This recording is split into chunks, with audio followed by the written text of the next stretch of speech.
You walk down East 125th Street in Harlem, and it hits you like a punch to the gut.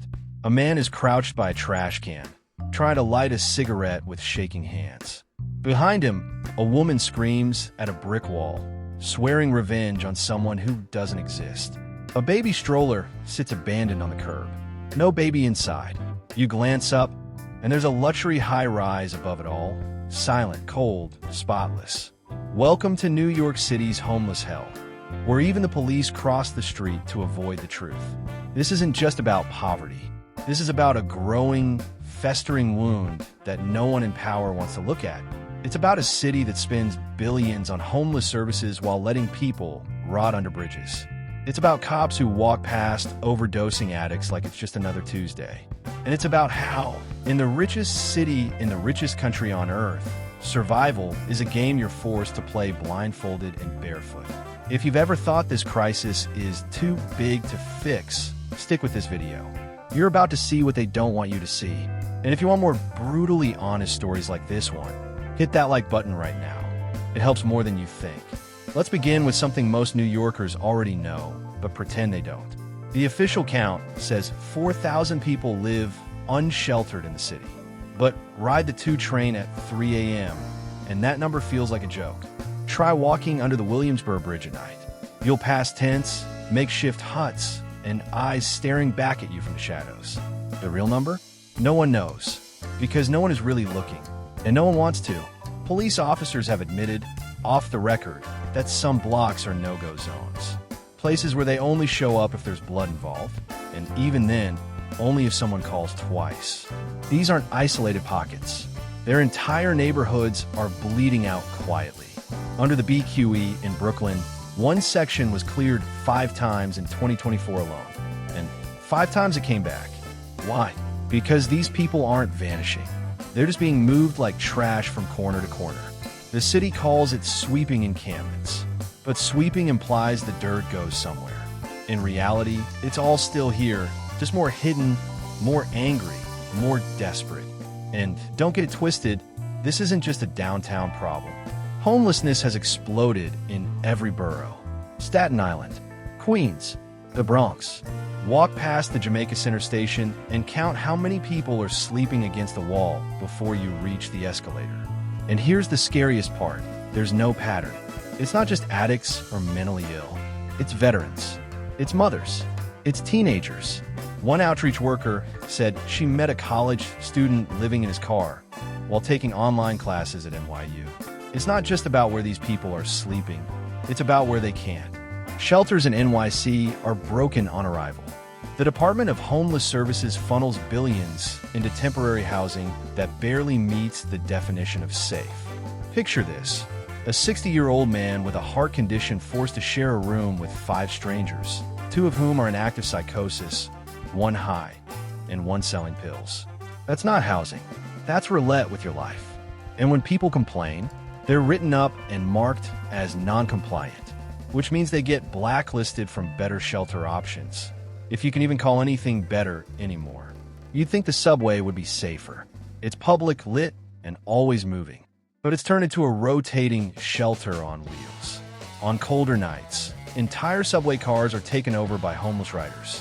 You see them lying across the benches, curled up in sleeping bags, coats covering their faces. Conductors don't remove them. Riders don't complain. Everyone just pretends it's normal. Because what else can they do? If you call the police, you're not helping them. You're getting them thrown into an overfilled hospital or jail cell, where they'll be dumped out 2 days later in worse shape than before. Don't forget to comment on what you've seen in your own city. It's not just New York facing this nightmare, and your voice might make someone finally listen. Even when someone finally decides to get help, the system throws more walls than ropes. Try applying for permanent housing in NYC. It takes months, if not years. Meanwhile, your ID gets stolen in a shelter, your benefits lapse, your social worker switches offices, and you end up starting the process all over again. Some homeless New Yorkers have been on wait lists for affordable housing since 2018. That's not a pipeline. That's a prison sentence. And mental health? It's a total collapse. After the 1980s, New York closed down most of its psychiatric institutions. The idea was noble. move people from locked wards to community-based care. But they forgot one thing: build community care. Instead, people with severe illnesses were released into a system that had no way to support them. Fast forward to today, and we've got tens of thousands of untreated individuals walking the streets, hearing voices, acting out, and terrifying people. Not because they're monsters, because they're sick, and we abandon them. You've seen the headlines. Homeless men push women onto subway tracks. Unprovoked stabbing in Manhattan. And every time, the response is the same: tougher policing. But the truth is, most of these cases aren't criminal. They're medical. Yet we send in NYPD officers with guns instead of doctors with medicine. The result? Fear. For the public, sure, but especially for the homeless themselves. Because they know if they act wrong in public, the outcome could be fatal. Meanwhile, Mayor Eric Adams goes on TV talking about compassionate sweeps and strategic outreach. It's all theater. Real help, still stuck in paperwork. You've got billion-dollar contracts going to private shelter providers who run their buildings like cash machines, cramming people into rooms, ignoring maintenance, and pocketing city money like it's monopoly cash. One former shelter worker said they were told not to report broken heaters in winter because repairs cut into the profit margins. Hit subscribe if you're tired of these polished lies and want more raw truth like this on your feed. There are stories that haunt you even after you turn off the camera. A 9-year-old girl sleeping in a van in the Bronx with her mom, using a bucket as a toilet. A former Marine with PTSD, sleeping upright on a bench in Times Square, too afraid to close his eyes. A woman with frostbitten fingers asking for socks outside of Starbucks, while people walk past with $8 lattes. You don't forget those things, and you shouldn't. But here's where it gets even worse. The divide in the city is so sharp, it feels like satire. Billionaires buy penthouses in Hudson Yards and never set foot in them. Foreign investors buy whole apartment buildings and leave them empty. Meanwhile, the city sits on thousands of vacant units and claims it doesn't have room for the homeless. We have space. We just don't have the will. It's easier to call it a tragedy than to fix it. The most disturbing piece? Homeless youth. Over 100,000 school-age kids in New York experience some form of homelessness every year. That's 1 out of every 10 students. And we're not talking about kids skipping rent. We're talking about children doing homework in stairwells, brushing their teeth in school bathrooms, pretending everything is fine when nothing is. These kids grow up fast, too fast, and when they turn 18, many fall off a cliff. No safety net, no guaranteed housing, just the street. And yet, the city keeps treating homelessness like a traffic problem, something to redirect, reroute, or hide. Need proof? Look at what happens every time a major event rolls into town. UN General Assembly, a celebrity gala, a mayoral photo op, they suddenly clear the streets. Bus people away, block access, make it all disappear. Not solve it, just cover it up, like a dirty secret in a polished apartment. Because New York wants to sell an image of grit and glamour. But not this kind of grit. Not real suffering. Not broken humans right next to broken sidewalks. Then there are the scams. Some landlords are making fortunes renting slum units to the city under emergency housing contracts. They take in homeless families, put them in roach-infested rooms with no working heat, and bill the city $4,000 a month. That's more than the average New Yorker pays for an actual apartment. And what happens when inspectors come? They clean for a day, paint over mold, and move on. Next week, back to hell. And once again, the people stuck inside are blamed for not taking the opportunity to improve their lives. It's easy to feel overwhelmed, but that's the trick. They want you to believe it's too broken to fix. That way, you won't demand better. But here's the truth. There are real solutions. Cities like Houston have drastically reduced homelessness through a mix of permanent supportive housing and aggressive wraparound services. It's not a magic trick. It's political will. Money is not the issue. We've got it. What we don't have is leadership that cares more about humans than headlines. You don't need to be an expert to see what's broken. You just have to be human. And if you've made it this far, I'm asking you, drop a comment right now. Tell me what shocked you most. Or tell me what you see in your own neighborhood. because silence is what keeps this system alive. And stories like yours, they might just help crack it open. And what about the cops? The same cops who avoid these zones? They're just as trapped. NYPD officers will tell you they didn't sign up to be mental health responders, addiction counselors, or crisis negotiators. They get no extra training, no extra support, and often no backup. Some retire early, some grown up, some quit in disgust. They don't go into these areas because they're scared, not of the people, but of what it says about the city they serve. A city where even the badge doesn't protect you from despair. Then there's the myth that people choose this, that they don't want help. But ask yourself, would you choose to sleep in a freezing park with rats crawling over your legs just to avoid a shelter? Because that's exactly what thousands of New Yorkers do. They'd rather risk the elements than step into a system that feels more like punishment than protection. That isn't laziness. That's trauma. That's fear. That's experience talking. The biggest pattern you'll see if you look closely? Cycles. Jail to hospital to shelter to street. And repeat. It's a merry-go-round of failure, spinning at full speed. And every time someone falls off, the city acts like it's a surprise. But it's not. It's design.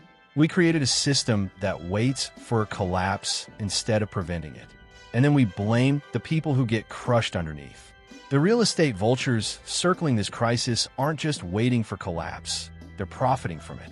NYC's temporary shelter contracts often go to politically connected landlords who own entire portfolios of rundown buildings. They bill the city exorbitant nightly rates, pocket the profits, and reinvest none of it into safety or sanitation. Why fix a shelter when dysfunction gets you richer? And here's the kicker.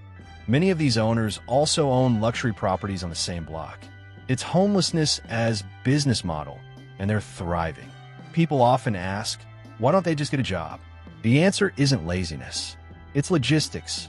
Without a fixed address, you can't get a state ID. Without ID, you can't open a bank account or apply for work.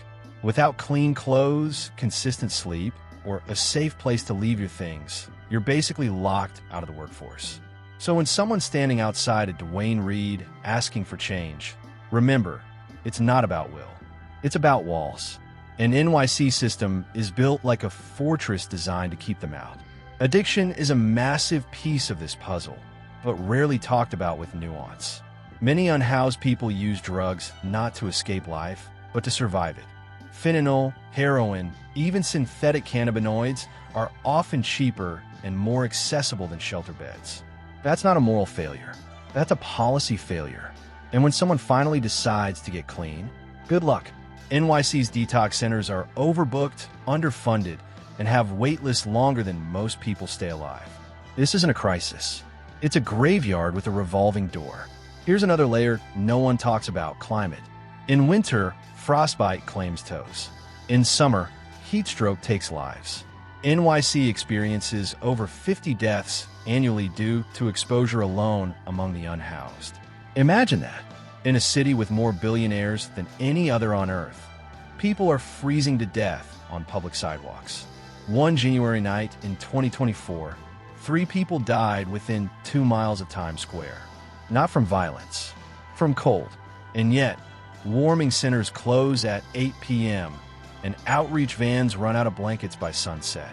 And if you think this is only a big city problem, look closer. Smaller cities across America are watching what New York does and copying it. That means if NYC fails, it multiplies failure nationally. Policies made here ripple across the country. When this city treats homelessness like a nuisance to be moved rather than a wound to be healed, it gives permission for every other mayor to do the same.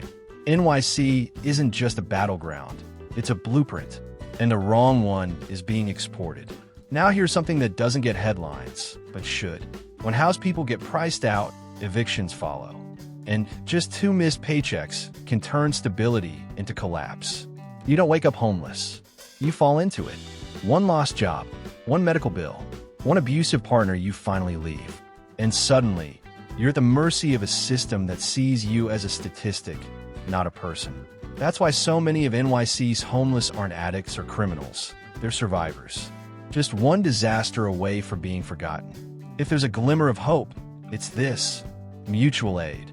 All across the city, everyday people are stepping in where institutions fail. Volunteers run food banks, hand out coats, deliver hygiene kits, and even provide legal help. They do it with no headlines, no salaries, and no promises. Just humanity. And in the darkest corners of NYC, that's sometimes the only light left. But the truth is, they shouldn't have to. We need systems that don't rely on heroism to stop people from dying. There's another dirty secret no one in city government wants to admit. Homelessness is profitable to the wrong people. From shelter contractors to security firms, from hotel owners to real estate developers, there's an entire ecosystem that depends on this crisis continuing. If homelessness were truly solved tomorrow, billions in contracts would dry up. Entire departments would lose their purpose, which means there are people, lobbyists, consultants, executives, whose jobs exist only as long as people keep sleeping on the sidewalk. Think about that. And when you hear the city tout its record housing production, look closer. Most new developments aren't built for the people who need them. They're luxury condos with doormen and sky lounges, or affordable units. Only affordable if you're making six figures.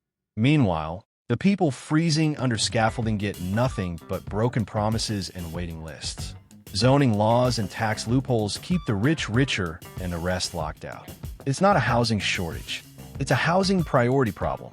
You want to see homelessness through a child's eyes? Talk to teachers. Many NYC educators are buying their own snacks to feed kids who haven't eaten since lunch the day before. They watch students fall asleep in class, not from boredom, but from exhaustion after another night without a bed. Some schools secretly let kids stay late just so they don't have to go back to the shelter chaos. This isn't just about housing. This is about a generation being raised in instability and taught that survival is more important than childhood. Also, there's another group that gets lost in this chaos: migrants. Thousands of asylum seekers and refugees now crowd into old hotels and makeshift dormitories across NYC. They come with nothing. Many don't speak English. Many have trauma we can't imagine. And yet, instead of supporting them, the city drops them into the same broken shelters as everyone else and says, "Figure it out." The result? Tensions rise, resources vanish, and people start fighting over scraps instead of fighting the system that starved them all. What about public backlash? It's growing, not against the system, but against the victims. You hear it in neighborhoods. They're bringing crime. They're ruining the parks. But these complaints ignore the root cause. People don't destroy spaces. Abandonment does. Neglect does. Poverty does. So when you see someone camped out in front of your building, ask yourself, not why are they here, but why does no one care that they have nowhere else to go? We're not saying every person on the street is a saint, or that every solution is simple. But we are saying this: we're better than this. Or at least we should be, because if we can build a $2 billion stadium, we can fix a heating system. If we can spend $11 billion on police overtime, we can fund a few more outreach teams. If we can bail out Wall Street in a week, we can keep kids from sleeping on subway platforms. Let's be clear, this is a test. Not a policy, but of morality. What kind of city do we want? One where we walk past suffering and pretend it's not our problem? Or one where we finally say, enough? Because right now, New York is collapsing in plain sight. Not just buildings, but trust, compassion, humanity. And if that doesn't shake you, nothing will. Next time you're on the A train at midnight, and someone sits down across from you wrapped in plastic bags, smelling like rain and pain and cigarettes, don't just look away. Don't pretend it's normal. Because it's not. It's the slow decay of a city that once prided itself on never sleeping, now nodding off under the weight of its own neglect. Before we end, if you want more stories that tell the truth, no filters, no spin, hit that subscribe button. Help us shine a light where others stay silent. Because here's the truth: New York City doesn't have a homeless problem, IT has a compassion problem. And the only way out is together.